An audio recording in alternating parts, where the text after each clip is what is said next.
broadcast, The Rhythm.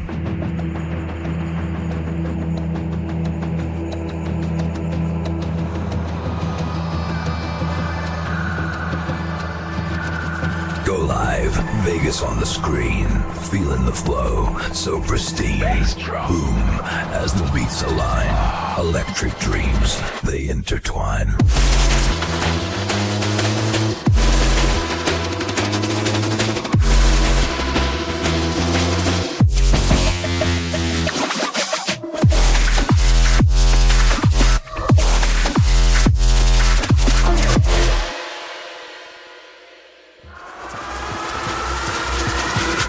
Neon dreams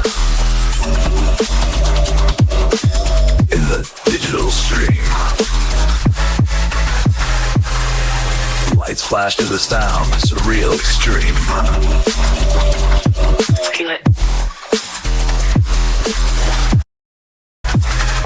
In the heart of Vegas, we're living the scene. Go live, we're all on the beam.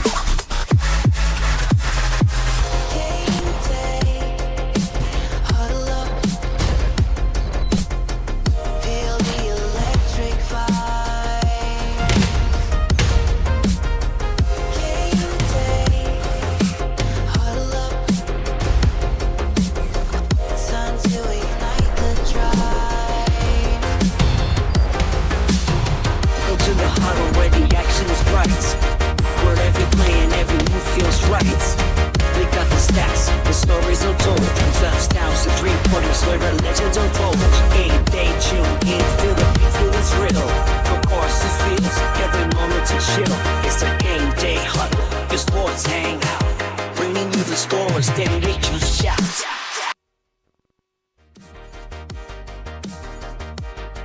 All right, here we go. Out of the blocks once again. And what is this now? 5, 6 episodes. This is becoming habitual at this point, gentlemen. So much so, we were so excited to get started today.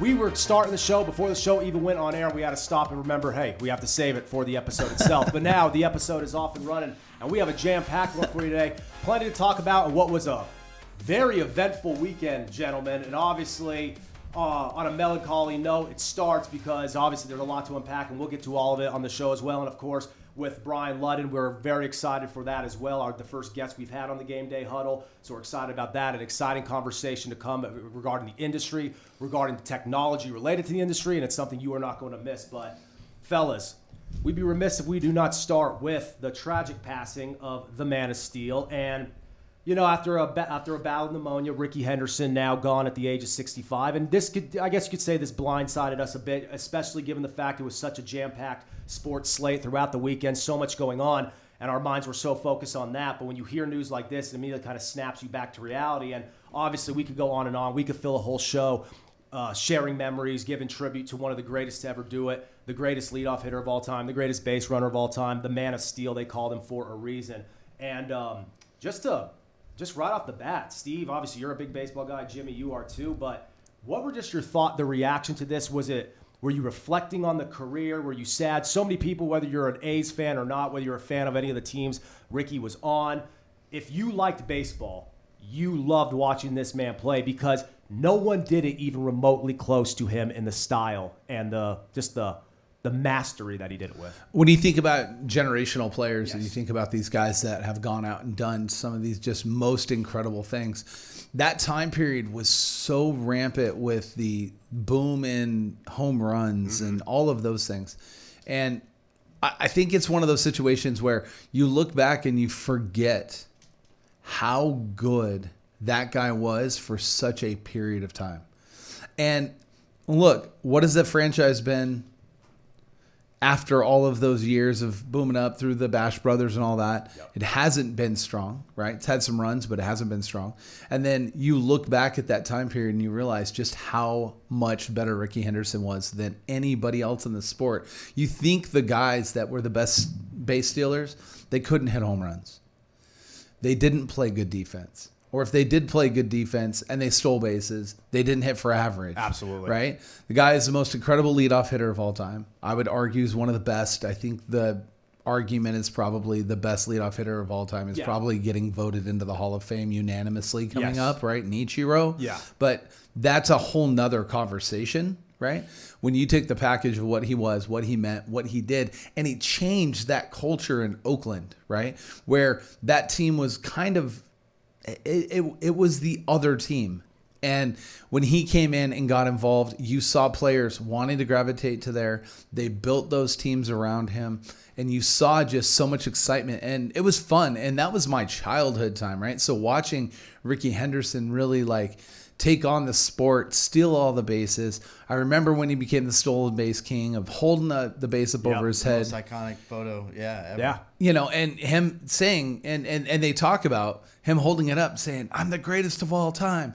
And it's like, that's what he aspired to do. That's what he wanted to be. That's who he wanted to ultimately become. And he did, and he was able to do that. But on top of it, I don't think the casual fan realizes how impactful he was after he left the sport.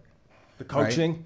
Yep. Him being in the culture and being there with the A's. And I can give you a quick, story personally where we were playing in the men's World Series one year. The A's and Angels were doing a side field work game. So basically a non-scheduled fall league game. And Ricky was out there and he was chewing someone's ass.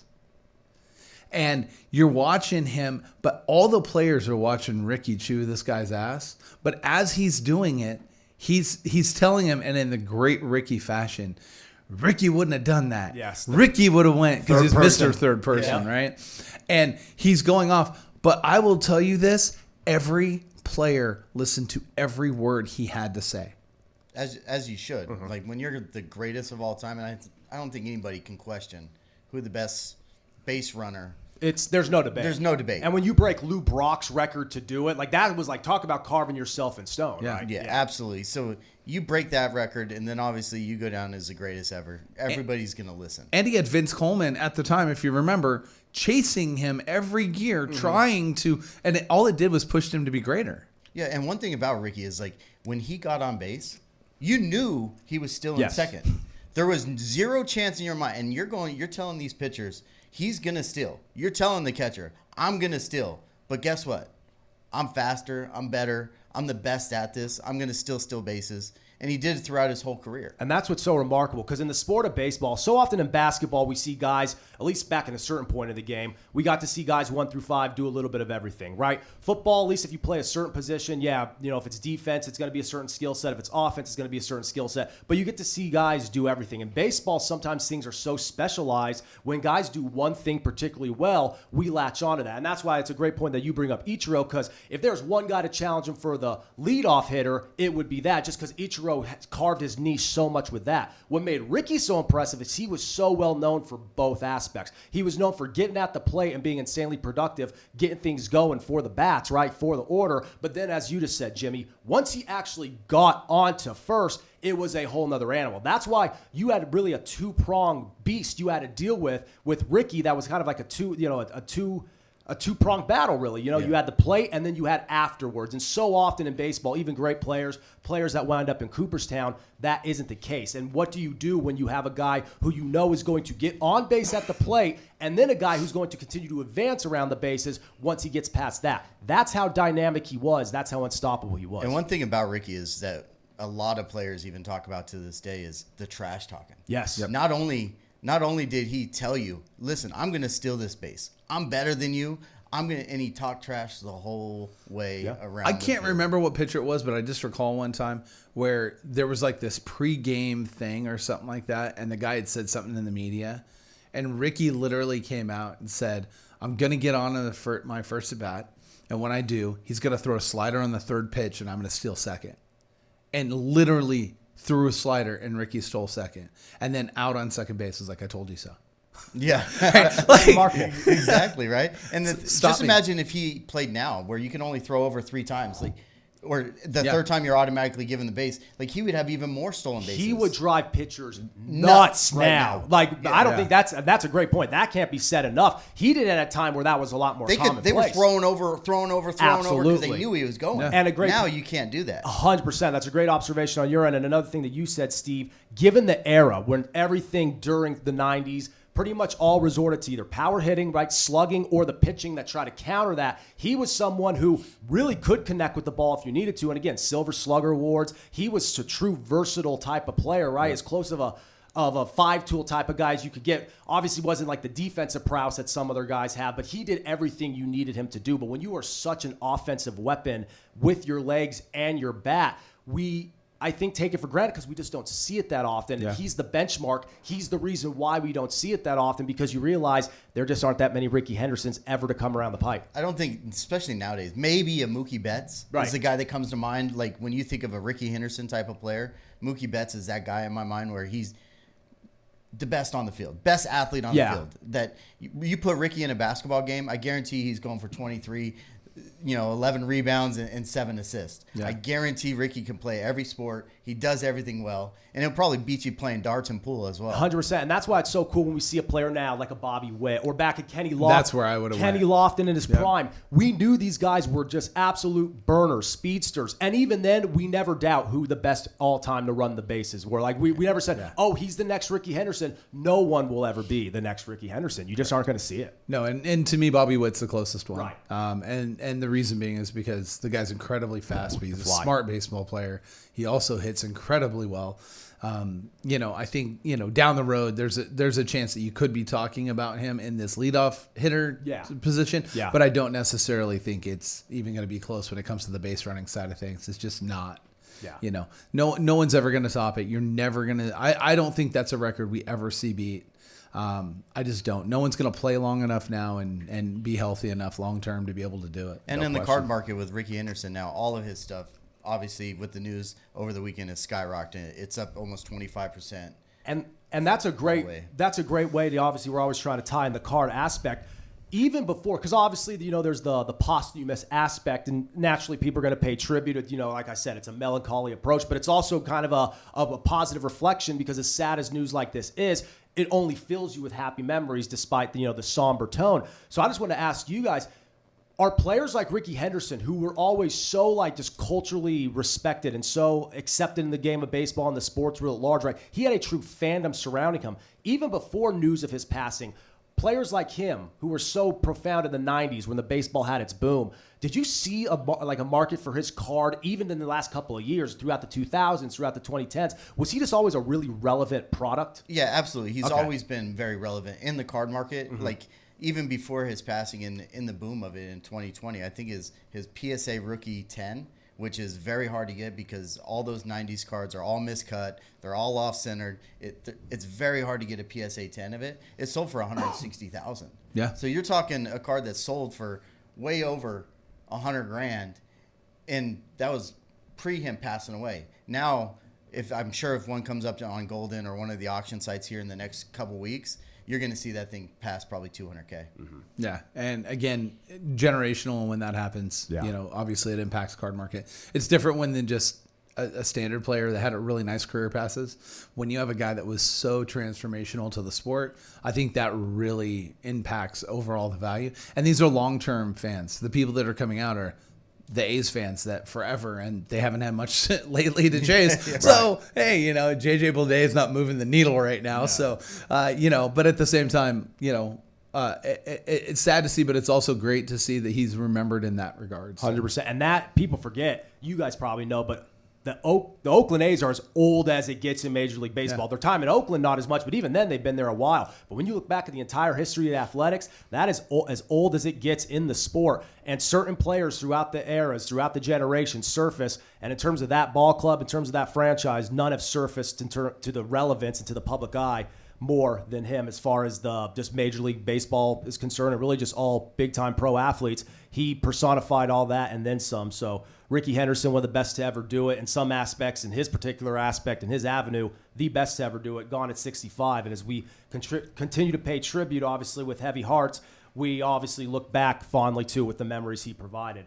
So Obviously had to open there. You can't not open there. But now to get back on track with the sports conversation, in which there is plenty to get to. As I said, we were so excited for what we saw this weekend. We were talking about it before these mics even went on, particularly, fellas, about the performance of one Jaden Daniels. And Steve, you brought up a great point about what he does on the field. It really shows on tape when you watch him. But what's so remarkable to me is that you saw him in the first game against Philadelphia, right? Some struggles.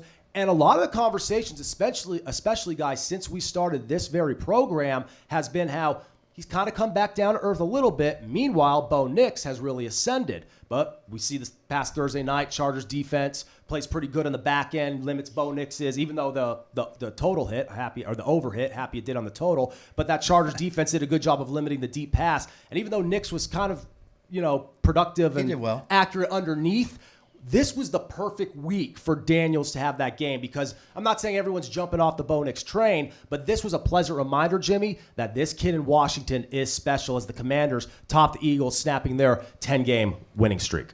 They were done. Yeah. The game was over. Yeah. I was watching that game. It was 21-0 Eagles, and I'm like, oh, this game's a wrap. Put a fork in them. They're done. They're just going to – Eagles are the Eagles. We all talked about them last week and how we all think they have a chance to win the Super Bowl. And then all of a sudden – you give people life, and especially at home, you give them a little bit of they talk about momentum. Wiggle room. Yeah, it's like this momentum in sports is real. And then, Steve, speaking of the momentum, we found out about it last night, but you reminded me of it this morning. Go ahead and give the audience who may be unfamiliar with exactly what the Washington Commanders offense and their rookie quarterback was able to accomplish. So Jaden Daniels became the first player in NFL history to throw 4 touchdowns in the final 30 seconds in regulation of a football game. 4 touchdowns. It's nuts to me to even think about that. And the problem today, though, is that as exciting as that is, and excited we are, and we want to now bring Jaden Daniels back into the conversation and everything, let's discuss the fact that Jalen Hurts went down with a concussion, which even opened this door. Because if Hurts is in the game, that is not the same game. They closed the door. And Devontae Smith, he catches that third down ball, bounces right off his chest. Bad he has drop. 2 chances to catch it. He makes that catch. We're not talking about Jalen Daniels today. And then Kenny Pickett comes in, and Pickett was serviceable for sure. Definitely not the Kenny Pickett from Pittsburgh Not we at saw. all, no. This was a different Kenny Pickett, so you could tell he's learned some stuff, and he is now in the injured, discussion. Jalen Hurts probably not playing this week. Kenny Pickett's rib injury. So you might actually see now 3 weeks of the Eagles having a little bit of struggles.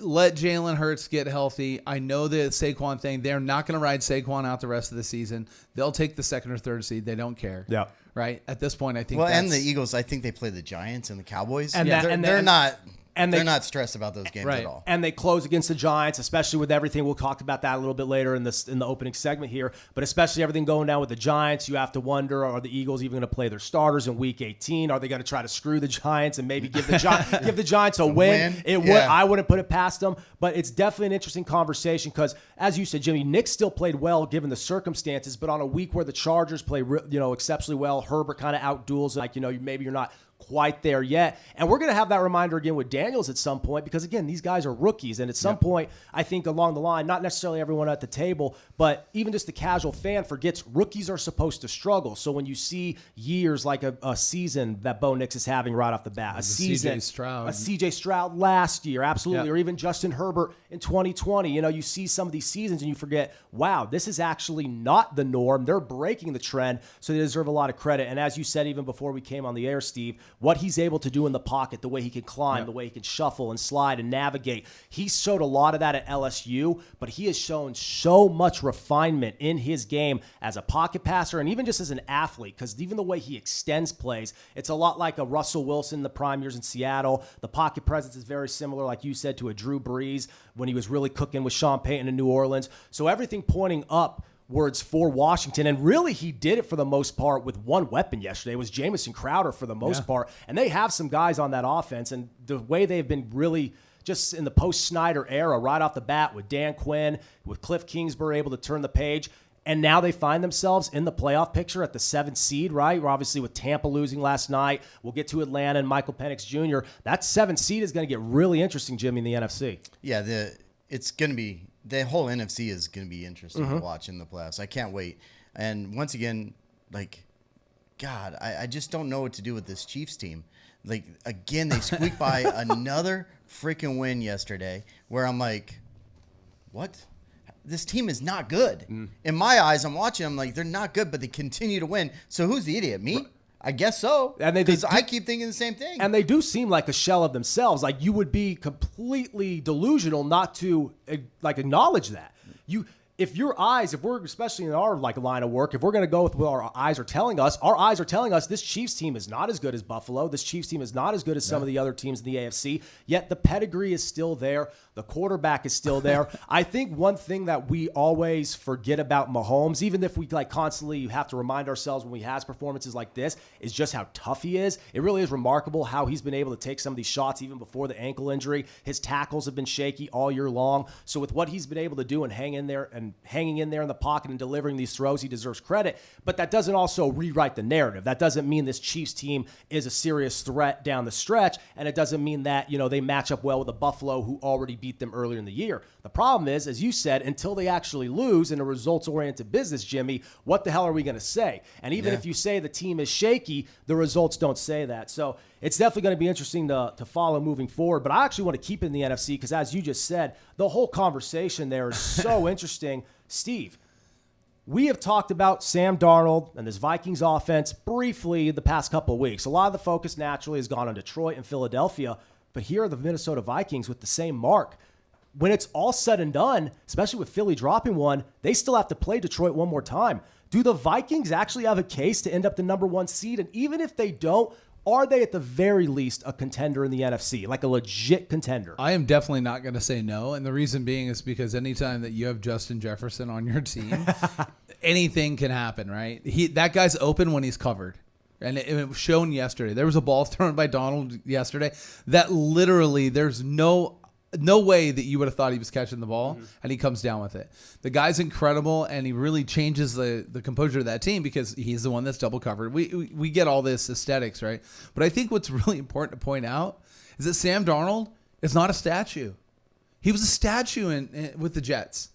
He stood in the back. He didn't move. He didn't run hardly. In fact, if you recall, when they did the whole Zach Wilson thing, it was because Zach Wilson was mobile. I'm going to tell you right now, he got like 30 yards on the ground yesterday that were like meaningful yards, right? And he got rid of the ball incredibly quick yesterday. And those were the two things that I think really show where maybe earlier in the season, they weren't moving him around as much and everything. And I think now, I think they're a little bit better polished. I think they're still hurt. Look, everyone's got injuries. They're one of those teams that has some injuries in some places that do hurt them. But look, with where Detroit's at right now, and yes, Detroit's playing well, but where they're at right now, I just don't know if, in fact, Detroit is locked down, going to beat them in that last game. And if it comes down to that being you're getting the 1 seed, I don't know that is truly going to be the case. I don't know that I can sit here and say the Lions will absolutely mop Minnesota. I don't believe it at all. And I honestly think there's something to be said. You were talking about momentum. You're talking about all this stuff. The whole Kirk Cousins discussion of Kirk, getting injured last year, then J.J. McCarthy getting injured. When those things happen and teams are like kind of supposed to be down and out and they rally together, we've seen it time and time again in sports. Being a Padres fan, I remember Rockies team that won a series that should not have won. I'm telling you, you can't dismiss that. They will rally around that. That first touchdown that he threw to Justin Jefferson, there's zero, you can't place a ball any better than he threw it. And not at all. He threw it 35 yards down the field. So it wasn't like a little 10, 15-yard pass or anything. It was a rope. He threw this ball landed perfectly in his hands, in stride. The defender had no clue the ball was even thrown. Impressive. Impressive. And we've talked about the weapons on the outside. Obviously, Jefferson's looking like a Hall of Famer in the making, but to have Addison as the number 2, to have Hawkinson having a really nice bounce back year given the injury last year, and have Aaron Jones, probably one of the more understated acquisitions we've seen really in the offseason. So the offense personnel-wise is so balanced. They have a pretty solid offensive line that they've done a decent job building through the draft and, other ways through the offseason the last few years. But I think it's a great point that you brought up, Steve, in the fact that we are seeing that trademark athleticism that made him such a commodity coming out of USC. Because as a college prospect, he wasn't the most refined. He wasn't the most experienced, right? He was a high school linebacker, only had a couple of years playing for the Trojans. But all the things that made people go, wow, he's the guy who should be going number one. All respect to Baker Mayfield. And again, we've seen Josh Allen and Lamar Jackson. That's looking like a pretty good class in hindsight. But in the immediate moment, he was QB1 of that class for a long time. And these are the reasons why. Throwing from weird angles, moving in and out of the pocket, the quick release, the accuracy downfield. Sometimes it takes a little time. And early on in the season, we kind of alluded to that, but so much of the credit and so much of the narrative was more so, well, it's the Kevin O'Connell scheme. It's just, him being in a new place. Now that he had a year kind of as a backup to recalibrate in San Francisco, now everything is just kind of smoothing out for him. And that's true, but there's a reason that's happening. It's because it's all coming together. And much like you said just a second ago, Stephen, how certain teams or certain locker rooms can rally around a guy. We have seen this with San Francisco. Say what you want, given the quarterback situation, if they're going to pay Purdy or not. Look what Purdy did. Purdy just came in 2022 when Garoppolo was supposed to be the guy. Yep. Even before that, Trey Lance was supposed to be the guy, and he winds up taking the NFC Championship. He gets hurt, comes back the next year, last season, has a stellar year, and they end up in the Super Bowl. And we saw that them committing to Purdy was the difference, that line in the sand moment. And if they pay him, that'll be another line in the sand moment. But this offseason, I don't even know if there's going to be a quarterback controversy if Darnold keeps playing like this. Because McCarthy, you drafted, there's no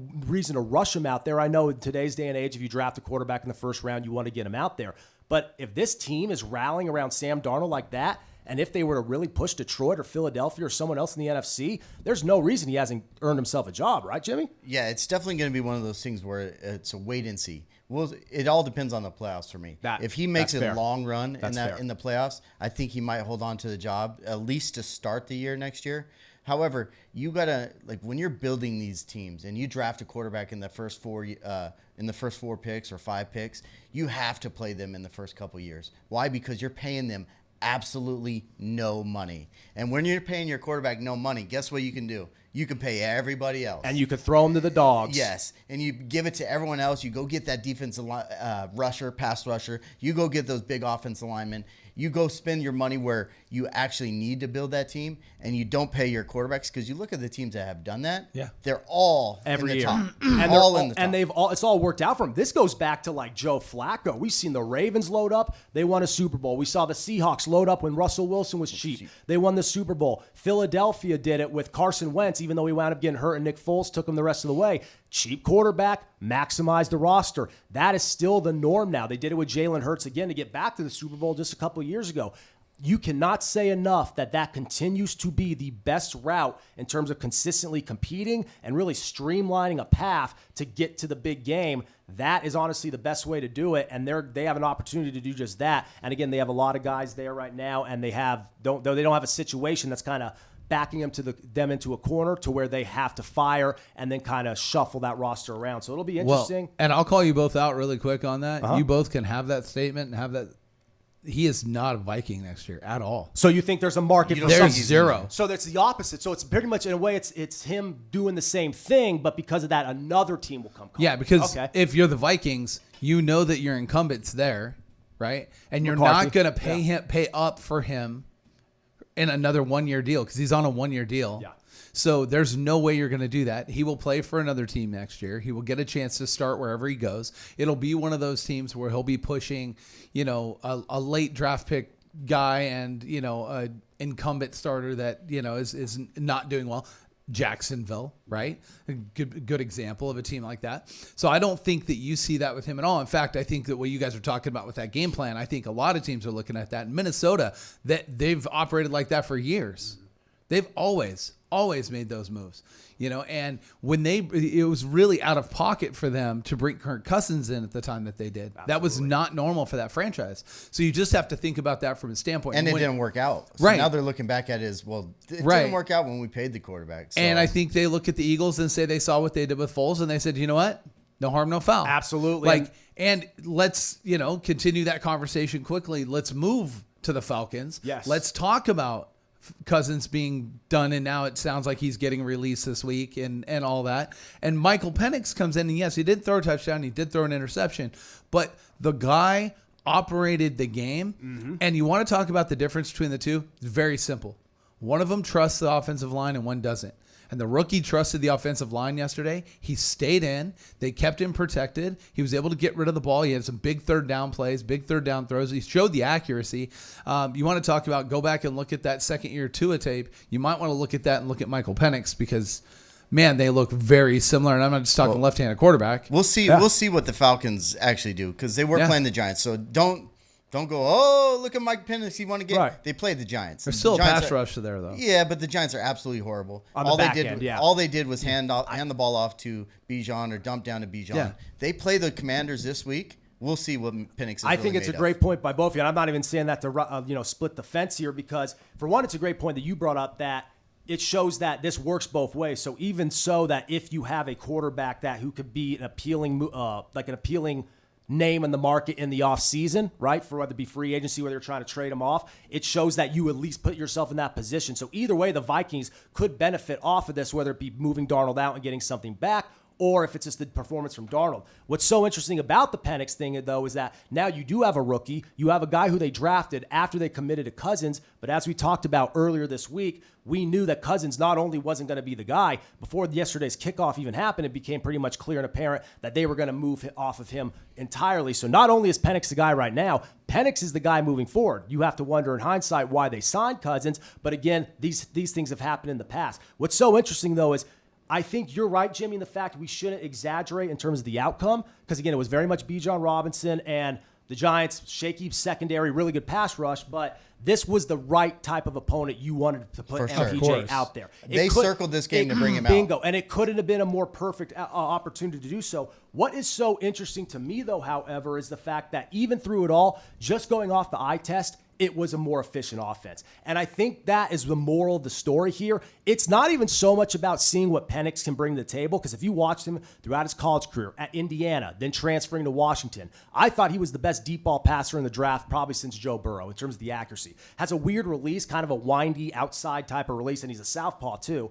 Boomer size. Yeah. Exactly, and it's very interesting in terms of how he delivers the ball, but in terms of what he does with the ball upon delivery, it's as good as anybody we've seen coming out in the draft, and we saw that accuracy even on some of the intermediate stuff yesterday. So the simple factor here is that the Falcons are better mainly because Kirk Cousins is not out there. Everything that Penix does is at this point icing on the cake. They had to get Cousins out of there for the simple fact that with him there, not only were they stagnant, like so often we see with a quarterback controversy, they were actually plummeting. So what's different here is that Penix isn't only like patching up holes. Penix is literally lifting the ship out of the water to prevent it from sinking. So anything he does just with him being out there is a benefit to the team and an improvement for the team. And I can't wait to see where the kid goes from here. And obviously, there's plenty we could talk about in the NFL front. There's plenty we could talk about in the college football front. We'll get a little bit more.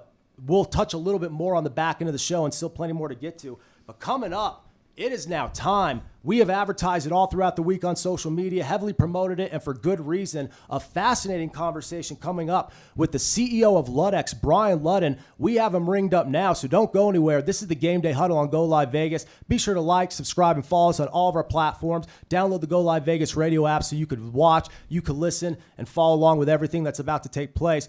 Brian will be joining us coming up next, so don't go anywhere. You're going to want to catch that. We all family, you know what I mean? I love that. The name of the comic shop is One of Us Comics, and the reason for it is from that movie that they're chanting One of Us, and it's all the freaks, right? Yeah. And the whole idea behind it is like, no matter who you are, you're accepted to be one of us. So that's, when because at first I was like, he says the name, I'm like, but then when like he was like got into the disposition and the meaning of it, then at that point I was like, yo, like I get it. I love it, and like now my mind started going. Peppermint Patty's the worst. Comic-Con.com, your daily comic convention online. Insightful reviews, previews of the comics, toys, and games you need to know. Delightful chats with luminaries from around the geek spectrum. In print, on video, and everywhere in between. The show never stops on Comic-Con.com.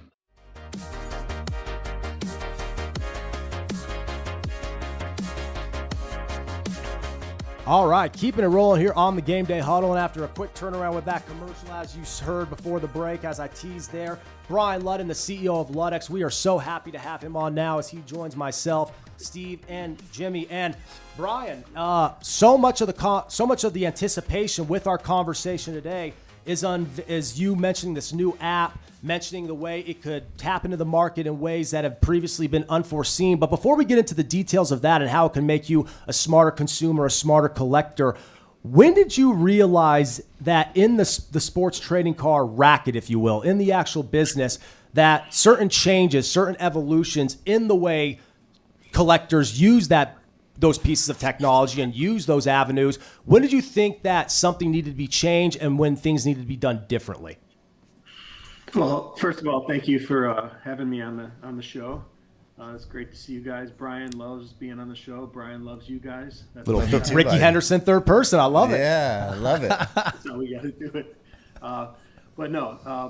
Thanks guys for having me on. But really what it came down to, Brett, is I just saw a need in the market. And it was a lot of these times when you, as an entrepreneur, you're solving your own problems first. And that's really what I did, is I came back and I said, this is way complex. This is super complex. This is something that the friction is everywhere. I couldn't believe how many points of friction there were in order for me to get back in this industry, in this hobby again, and share it with my son. So that's really what I saw, is I saw an opportunity where there was none. Well, Brian, I've been along and very aware of your tech over the years. I would like to champion myself and say I got in pretty early. And what it was that the difference that I saw was the ease of the consumer, because that ultimately is one of the biggest things that this world has to have, right? You've got 5 seconds to get someone's attention. It has to be easy. It has to be manageable. It has to not have to be taught and coached and how to do it. It needs to be very simple. And you guys, over the years, I've noticed that you've really worked on that simplification of the process to make it easy, but to be as impactful with the amount of things. I think you're shooting for 3 to 4 million cards that will be imaged into the app. All of these things that are happening, kind of walk us through a little bit of that, process and thought process, especially when we're talking about the consumer, right? And the ease of transaction, and how they can utilize the app the most efficient way possible. Yeah. And when you look at businesses come like Amazon. Bezos is like, what I do is I'm a friction reducer.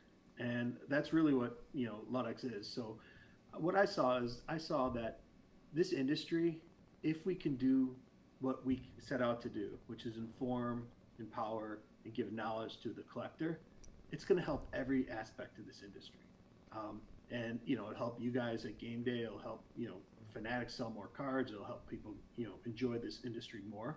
But the technology itself is something that is always iterating. It's never done. And there's always new ideas and new needs in the industry that I see and other people come up to us and ask about. The biggest thing I see now is as these cards get more and more complex, the barriers to entry are just too much. So we're going to continue getting better and better. We have over 200 million scans on Ludex, which is amazing, in 18 months. So the need is there. It's proven out. But, we'll just keep getting better and better with the parallels and trying to inform the consumer. I mean, it's going to help everyone in this industry. And if you look at any industry that has changed, it's always been a tech revolution at some level.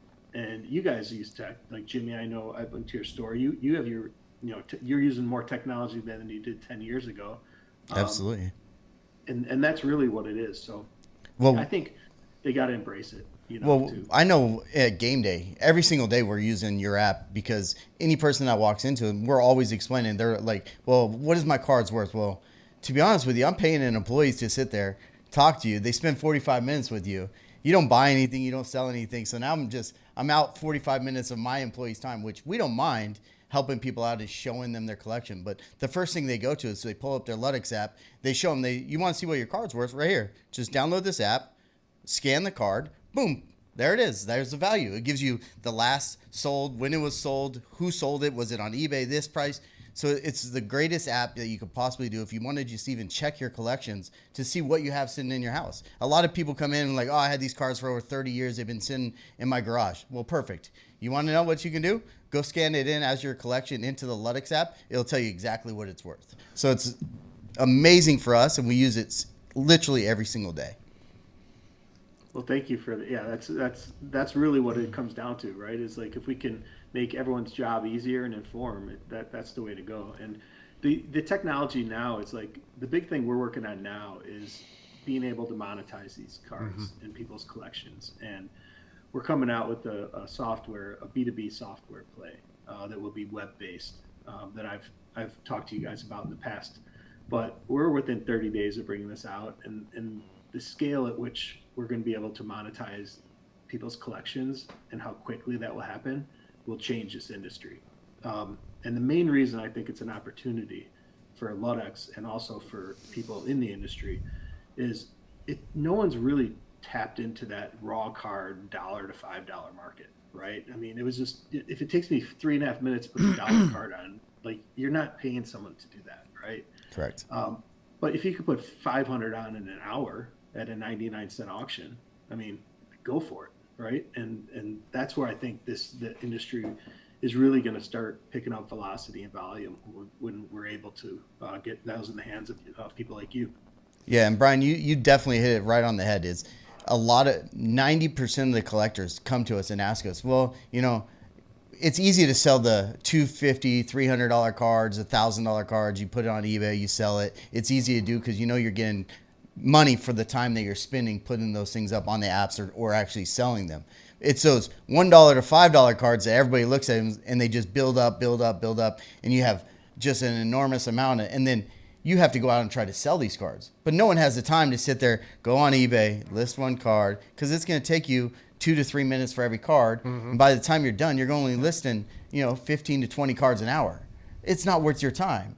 So if we can streamline that, which Brian is alluding to, that they're coming out with this new B2B program where you can buy and sell your stuff right on the app, do it all together, sell those cards that are pretty hard to sell and pretty hard to list in a proper amount of time, it's excellent. I'm all for it. Well, the thing is, it's not that those cards are hard to sell. It's that they're not worth the time invested to sell them most of the time. So correct, yeah. Finding a solution for that, I think that's a great answer to a problem that 99% of the hobby have, right? And to be able to do that, and with the ease of the software. And look, over the years, we've seen some really great iterations from you guys. You had the one-touch eBay listing, right? You had these things that you've built in. You building incredible partnerships. I know you have a partnership with Gary V and V Friends and what they're doing over there. And you continue to build it within the athletes within the ecosystem as well, who are out really kind of like introducing the technology to people and giving them an opportunity to see it. And sometimes when it's so simple for anyone can do it, that's where you're really going to win. And in our world of especially technology, right? Either you have to be first or the fastest. Those are your two choices. You can be the best at what you want to be, and that's fine. It'll stay within your ecosystem, but the best doesn't always equate outside. People want ease of transaction, and they want when it first launches, right? So yeah, exactly. It's like it's especially in this industry, not in this industry, but like in today's world. I mean, everyone wants it right now. It's like, go do this now. But again, I go back to inventing something that I needed. I bought a collection of like 5 million cards, and they're sitting in 3 storage units in Chicago, and I have gone through maybe 10%. And so I said, it'd be great. I can get my boys this summer to list these cards for $2 and $3 and just hit them, keep going. And so it's like one of those things where I'm going to use it for my own first, before and have it used by you guys. And therefore it's I can make some money on it too. Well, and you know, the thing that I'm seeing and looking into, and I think it's fair for us to mention too, that Ludex is currently in a funding round. So if you wanted to become part of one of the, you know, founding investors into Ludex, they're definitely interested in talking to you. And we will make sure that we include the information, or you can just go to ludex.io, right? Is that the website? No. AI. Ludex.ai. The IO thing is just tech. But Ludex.ai. Go there. You can, you know, request some information, be able to get set up, get that information out there. But one of the things that I see is, you know, you're talking about listing up to 500 cards in an hour. And then the other things are capping selling fees, right? Because I think that's this is a whole nother side of this we're not even talking about, that I don't care if it's that micro transaction cost when it's only $1 or $2 item. It seems very easy to push off. Sell 500 items and then see what that percentage is on other apps that, you know, push anywhere from 12 to almost 20% by the time you're done, right? To cap those things between 10 cents and $1 per card, like you're talking, I think that is another solution for the hobby, because if I can list more fast and it's going to cost less on my end to be able to complete that transaction, I mean, to me, it's a no-brainer, right? Why not use that? Yeah, and that's, that's the vision of the Ludex marketplace. You know, the goal is to have it up in mid-2025, but our advantage is we can transact at fractions of a penny. Like, we don't have legacy technology. We don't have all this overhead. And my idea is, if we want to really hit this $1 to $5, $2 to $10 market, I have to cap it. And like, it's just going to be like Robinhood, right? They came in and they said, we're just going to make it, we're going to use our technology. We're going to make it so efficient and so cheap that no one will be able to compete with us. And the same thing. It's like, if I have $1 card, I'll take a nickel. But like, those nickels add up. Like, Jimmy, I mean, how many cards do you think you have in the $1 to $5 range sitting there? Well, you don't want to go with me because I have storage units and rooms. So how much time we got? Oh yeah, I can tell you, we have millions and millions of cards that Gameday owns personally. That yes, and every percentage matters, especially for the small business. If you talk to anybody and you say, "Hey, I can save you 5% or 10% on the bottom line," every small business owner is going to be like, "Where do I sign up?" Because not only is that's paying an employee for 2 to 3 weeks, as you know, we all own small businesses here. It's like every single dollar matters, every penny matters. So that's huge help in able to sell it for such a fraction of a cost. Yeah, that's the idea, is right. Help people, transact at such a low cost. I mean, even if you put a $2 card on there and you clear 50 cents and you have 1 million of them, that's $500,000, right? They're absolutely, yeah. Well, and again, and being able to list that many in a short period of time is that other side of the argument. So when you have the fact that you can list so many that it makes it more than worth your time, and then I'm not paying a high-end fractional fee on each transaction, that ultimately is a win. And look, we're just talking about the marketplace side. We're not even talking about all the other developments and things that Ludex are going to bring in, like the connection to their partnerships that they have and what that will hold. Companies like Fanatics, TikTok, GameStop, your relationships with eBay and so on. Those relationships come into a long-term solution, I think, across the hobby that at the end of the day is going to give a really, really good, mathematic equation to win when you're looking to sell in the hobby space, right? And I guess it also, at the same time, because they're involved with the app and it's engaged and it's all that, it's also going to help with guaranteeing the transaction, right? Because the transaction, it's going to be more viable coming from someone that is putting money into a space rather than where guys can sell for free right now, isn't efficient, and it's constantly talking about getting scammed. This is another solution where this is going to help with that process. I'm not saying it's going to stop it, but it's definitely going to help it.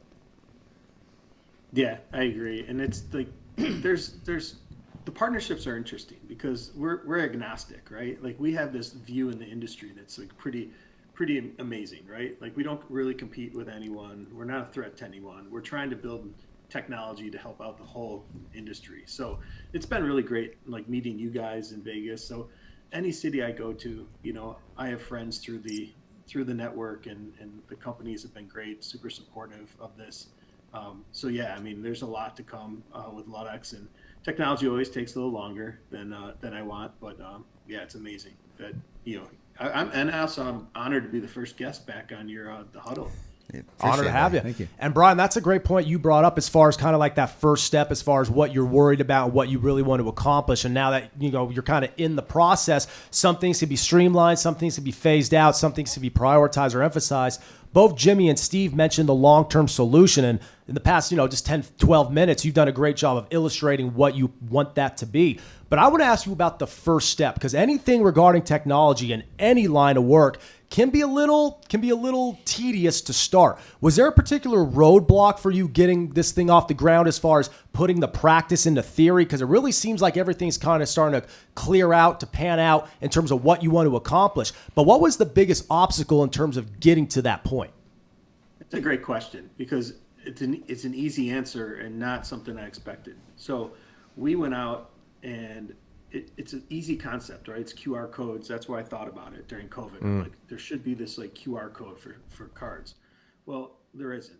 And what I did is put together a bunch of money from, I was a trader, derivatives trader for 25 years on the floor. So I traded with 400 or 500 guys for 25 years. And so I raised some money there.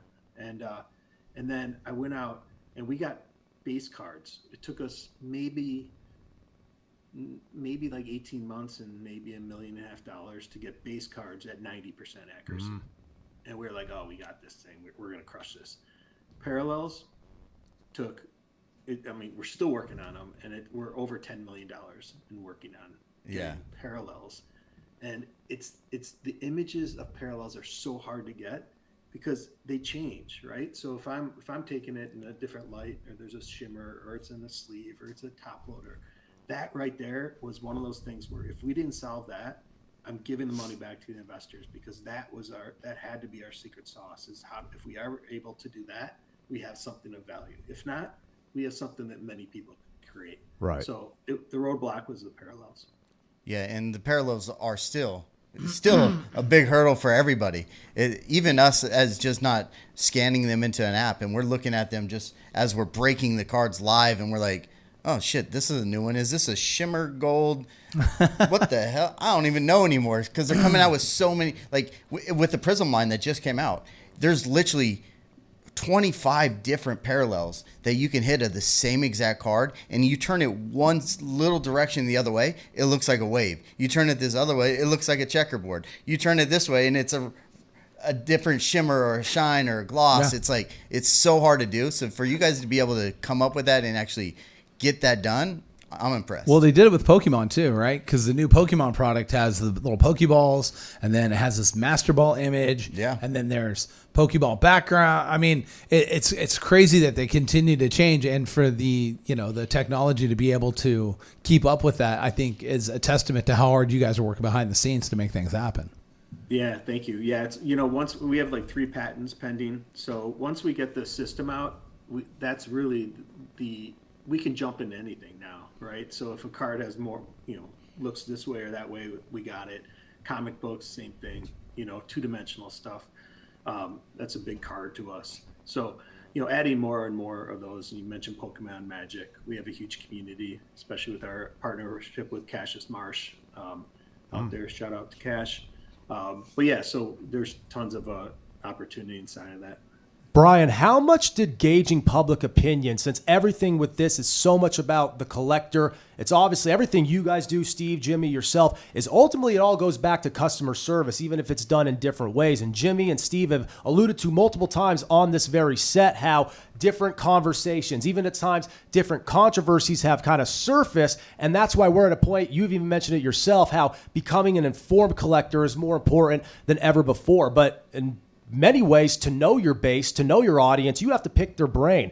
And you're obviously very tied in, as the two gentlemen to my left and right are. How much has that come into play of things? Have you really kind of just soaking up what others in your line of work have had to say while pairing that with your own innovative ideas?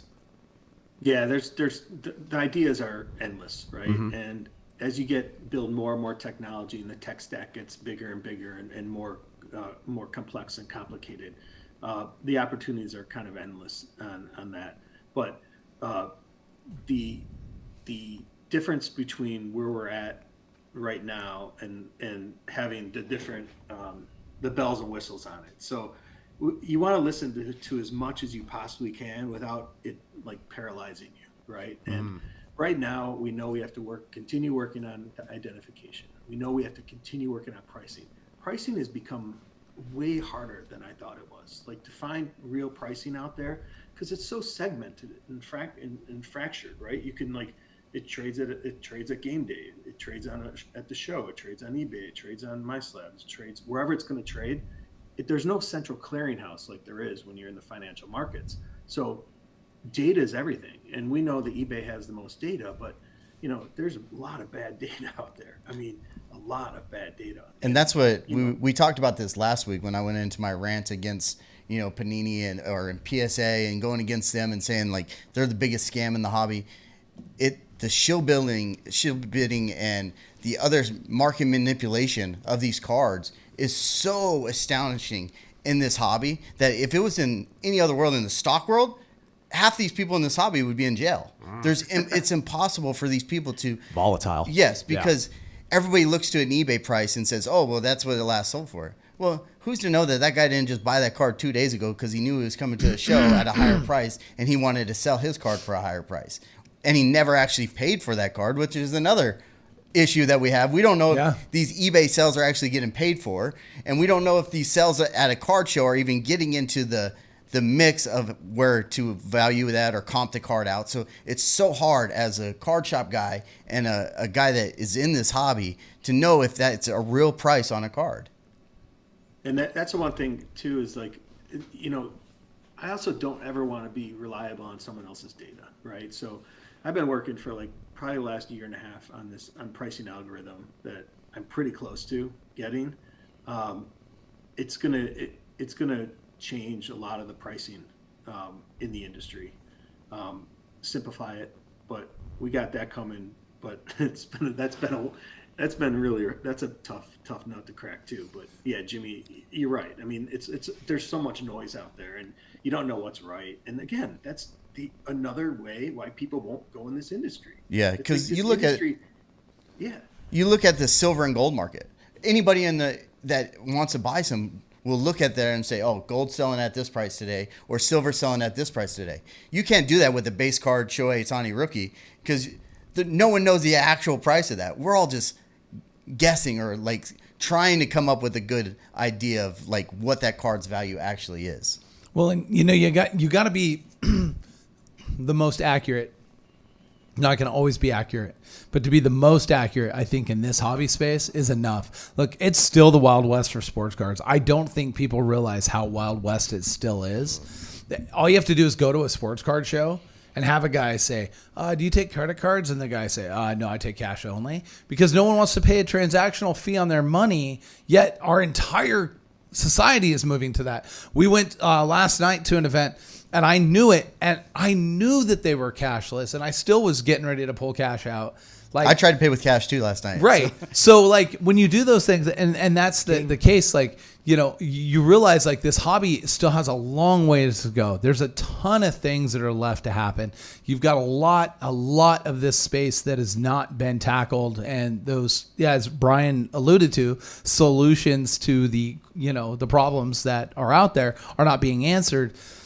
When you have a company that is forward thinking like Ludex, that is involved in the hobby space, and when I say this, they're involved with the National Sports Card Collector Convention with their VIP components. They're hosting their own local card shows within the marketplace to give their local collectors. You don't see that from anybody else, by the way. You don't. For all of our listeners, you don't see anybody else out there in the market like Ludex is. No. And they've got a guerrilla team that goes out, they get involved, they do content, they get engaged in different factions, and then they go and they get real world data from people, and they're not afraid to be told, "You're not doing this right. They take it constructively and they take it back and they go, hey, let's look and see how we can do it. And on top of it, they got some pretty good marketing people over there on top of it all, right? So when you couple those things in, and shout out, you've also stolen some really good talent lately. And I do like the fact that I've seen that, because that tells you you're making moves in a space when you can do that. And you're doing a great job of that. So when you get those components together and you have already a baseline within the hobby, I think Brian and your team really did a great job of understanding we can't just show up and throw this out there, right? Because I can mention, and this is not anything scathing on him, but Jeff Wilson came in. He really came in as I'm a voice to the hobby. That's how he came across. And a lot of people are like, okay, cool. I can't trust what you're doing because you're telling me I have to do it rather than showing me. Whereas these guys went out ground level from the jump doing that. And it's the difference, in my opinion, between, you know, an app like he has and what Ludex is, right? It's just the difference is that connection to the consumer, listening to the collector, not trying to be the voice of authority, trying to take the solution to the problem, right? I think that's probably the biggest difference. Yeah, and I think that's really interesting because when I came into this, data is the most important thing in the world, right? And so if I'm quiet and I'm walking around the show and I'm listening, I'm just taking in data, right? And then that data gives me ideas, and that ideas then could come to life. If I'm out there talking all the time and I'm the one authoritatively speaking, I'm missing pretty much everything that I need to succeed as an entrepreneur. Entrepreneurship is you're a sponge and you're a radar, and you learn as much as you humanly can about any industry you're in. And this is for kids too. Like, that's why I tell my kids, just become an expert. But you have to humbly get down to the roots and listen and work, and that's it. And that's really what I did in this industry, because it was a very difficult industry to learn. Not as complex as S&P 500 derivatives, but it's still a lot more than I thought, though. No, definitely. Well, Brian, outstanding stuff. We'll actually go ahead for our video audience, pop up our promo one more time. And really quick, while we do, as we get you out of here, just what the best way you could promote the app. Obviously, you could find it, you can, any other mobile app, whatever you'd like to do. But if there's one thing for our audience, for anyone who may be new to the show, tuning in for the first time today, or someone who is getting into the sports cards for the first time and is starting to familiarize themselves a little bit more, what's the easiest way to immediately kind of hit the ground running on the customer side, on the collector side, who wants to dabble in this app? Yeah, I mean, it's simple. Go to our website, ludex.com. Go to the app stores under Ludex app. Follow us on social media. But yeah, just, scan away. I mean, that's really what this is about knowledge, and get on there and give us feedback. And a lot of the stuff we know that we're fixing, and there's other stuff that, all feedback's important. So ludex.com. Guys, thank you so much. I really appreciate it. I'll be out in Vegas soon. Awesome. There used to be a lot of shows there, but now there isn't. So I'll have to just make a trip. We'll get you in studio next time. Yeah. Absolutely. Live, baby. And Brian, we definitely want to, send our thoughts out to you and your family and your team there at Ludex for the holidays. Hope that you guys all have a happy holiday. And thank you for taking time away from your busy schedule to sit down and kind of, give us a little more information in depth into Ludex. And again, guys, make sure you guys go on. If you have someone that's interested in investing into crypto, into anything financially, and wants something that's scaling within a really specific space, Ludex can give you that opportunity. And all you need to do is jump on. And we popped the link up in the chat here. But also make sure you stop by the Ludex website, send them the information, and definitely. Brian will get you a investor deck over and give you an opportunity to take a look at what they have to offer. Awesome, guys. Well, thank you so much. I'm blessed to be in this industry and to meet guys like you, and have great holidays for you and your families. And we'll catch you on the flip side in 2025. Back at you, Brian. Thank you so much for joining us. That's Brian Ludden, CEO of Ludex. And again, ludex.ai. Check out the website. Check out their social media platforms. And again, get in on that app. We always talk about on this very program, guys. Jimmy, you're an expert. Steve, you're an expert. Brian is as well. Always talking about the next moving trend, because it's all about you. It's about the collector, and it's about breaking down that distance between guys like Jimmy, Steve, and Brian, and yourself, the collector. And even hosting this show with you guys these past, 5-6 weeks now, 4 or 5 weeks now, I'm learning so much, and it's so cool at a time. This is where you want to learn. This is where you want to get in on it. Innovation, technology, all coming to a head at the right time, and Brian is very much spearheading that effort. So great stuff there. Fellas, this was a great show. Really quick, we have to wrap it up, but Steve, I know you want to get to the Raiders. Really quick though, before we do, in 30 seconds, I'm happy actually now that here we are with sitting with one round done of the college football playoff, and boy, was it an absolute dud. All the road teams, I mean, Clemson, Texas was close for a little while. Ultimately, all the road teams got all garbage. Exactly. All the road teams had a tough go. The home teams looked great. If there was one positive, the home crowds was great. That's one thing that's been a huge. Great. The atmosphere was phenomenal. The culture, the energy, the buzz. Give me all that and then some. Hopefully, next time around we get some more competitive games. But now Penn State advancing to take on Boise State Fiesta Bowl. You have the Rose Bowl matchup with Steve's Ducks and the Buckeyes. You have the Peach Bowl with Texas, and you have Texas and why am I drawing like ASU, who's there with the first round bye, and again the other team with the first round bye there sitting there. Well, who did I not mention? I didn't mention. I'm drawing a blank at this point. Oh, Notre Dame, yes. Which is the one that Steve actually, that's the one we don't even need Steve prediction on. Steve said that 2 weeks ago before the first round even took place. He thinks the Bulldogs are going to win big over the Irish, but that one could be interesting given how good Notre Dame looked. We'll go ahead and recap the round 2 on the other side, but we got to touch on that, obviously. There'll be an ongoing conversation. Are there too many teams in? Is the playoff too big? Did they get the right teams? That much is inevitable. We'll continue to keep our thumb on it. Again, there's times like today is where you wish you had a really long show, but Steve, take us home. The Raiders at the end of the day are going to Raider, and Jimmy is a Raider fan today, and we even got a comment on the feed about how the hoodie is sick. The Raiders themselves will make you sick, but the hoodie right now is looking good on Jimmy. Thank you. Jimmy, Steve, you could take us home, but Jimmy and myself are very happy in terms of how everything went down yesterday. Again, maybe a little sabotage with the Philadelphia Eagles in Week 18 for our New York Giants, but the path to Shedeur Sanders right now is looking good. But the Raiders fall from, well, basically they're in the hunt with Jacksonville and New York for number 1, and now they find themselves at number 6 on the draft board in April, Steve. I'm telling you, I love chaos in sports, and on top of the fact that this game involved Mac Jones made it even better for me, right? Because I called that ascension and the demise of him, and then to see this happen in full circle, and then to go back and see the Raiders be the Raiders, and talk about some of the most Raiders things you could possibly do. Yeah.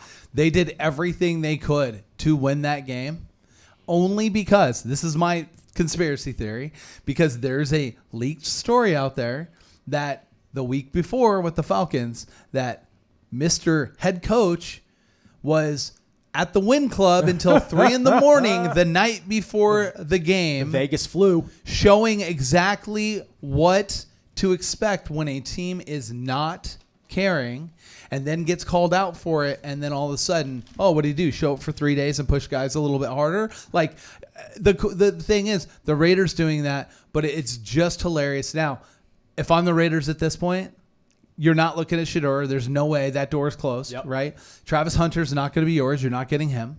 All right. You own Cam Ward. Well, Cam they're Ward not even got going at 6. At 6, you're not going to get Cam Ward. You're not getting either. Cam Ward at 6. So I think at this point, if the Raiders are smart, they will trade out of that pick, get more value out of it, and pick up. And I think this is a great storyline for the NFL. Dylan Gabriel, late first round, early second round, put all the Ducks in the same division amongst one another, and have all those Ducks quarterbacks playing each other. Nix, Herbert, and I'm telling you, that's a good storyline for the NFL. It really when you talk be. about things that if you were writing the script, that could be a script that could be written. But Raiders, seriously, thank you for being who you guys are. It just reminds me all the time of how great that sport is and how much I love chaos in sports. Amen to that. I just think, I don't know, for some reason I think Kirk Cousins is going to be on the Raiders. Right. I actually think he might get signed if he gets released today or before tomorrow, the end of the year. I could actually see the Raiders sign him and bring him in for that final last game. 2 games, yeah. And just, the silver and black wrap-up of the 2024 campaign for our Vegas Raiders. It'll be interesting, no doubt about it. I love Steve planting the seeds for the conspiracy. That'll be a good one if we come April, if we could do where Steve was right, Steve was wrong type of approach, right? Because obviously that's been a running staple of the show. And, I mean, again, this show has been so fun. We could go on and on. It's been such an eventful episode. Such a great segment there during the back end with Brian Ludden, again, CEO of Ludex. Check out the app. Do everything you can to get involved in that. You do not want to miss it. It's all about making you a better, stronger, and more informed collector. And for us on this front, we thank you all so much for joining us. We have so much in store for you on the slate. Obviously, we're pushing through the rest of 2024, going into 2025. It's an exciting time to be a part of Go Live Vegas. So like, subscribe, follow us on all of our video platforms, download that Go Live Vegas radio app, and you guys have yourself a Merry Christmas, Happy Holidays, and we will catch you next time right here on the Game Day Huddle. For Steve, for Jimmy, for Aaron, thanks again for Brian. You guys take care, and Happy Holidays. Thanks again, guys. Merry Christmas. Merry Christmas. For the Go Live Vegas family to yours. You guys take care.